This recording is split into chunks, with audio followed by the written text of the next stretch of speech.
দীর্ঘ কয়েক দশক পর পাকিস্তানের কাছ থেকে 25,000 টন চিনি কিনেছে বাংলাদেশ।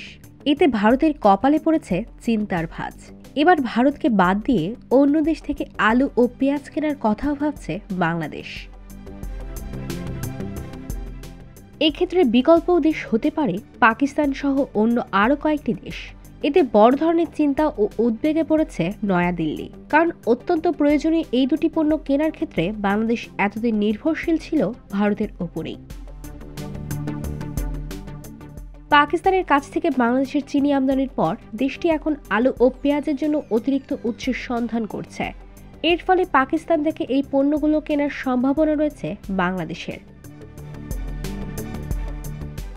বাংলাদেশে হিন্দু ইস্যুতে দুই প্রতিবেশীর মধ্যে উত্তেজনাপূর্ণ সম্পর্কের মধ্যে পণ্যের নিরবিচ্ছিন্ন সরবরাহ নিশ্চিত করতে এবং অতীতে আলু ও পেঁয়াজের প্রধান সরবরাহকারী ভারতের ওপর নির্ভরতা কমানোর জন্য বাংলাদেশের চলমান প্রচেষ্টার অংশ হিসেবে এই পদক্ষেপটি নেওয়া হচ্ছে।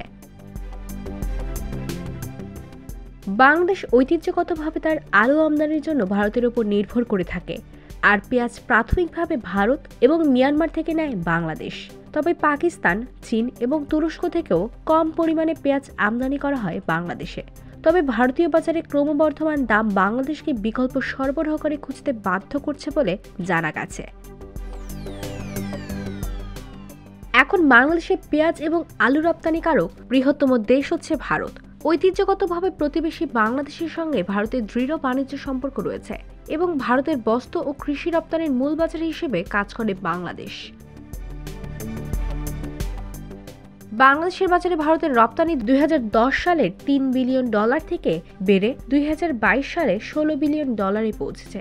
তবে বাংলাদেশে হাসিনার পতন ও অন্তর্বর্তীকালীন সরকার ক্ষমতায় আসার পর দুই দেশের মধ্যে বাণিজ্য কমে গেছে। ভারত থেকে আলু না কিনে বিকল্প হিসেবে জার্মানি, মিশর, চীন এবং স্পেন থেকে এই আমদানি করার পরিকল্পনা রয়েছে বাংলাদেশের।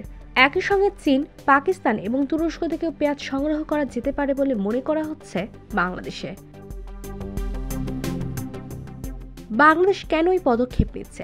কর্মকর্তারা এই পদক্ষেপের পেছনে প্রাথমিক কারণ হিসেবে ভারতীয় বাজারে পেঁয়াজ এবং আলুর ক্রমবর্ধমান দাম ও বাংলাদেশের রপ্তানি নিরুৎসাহিত করার জন্য ভারতীয় কর্তৃপক্ষের বিভিন্ন সিদ্ধান্ত উল্লেখ করেছেন।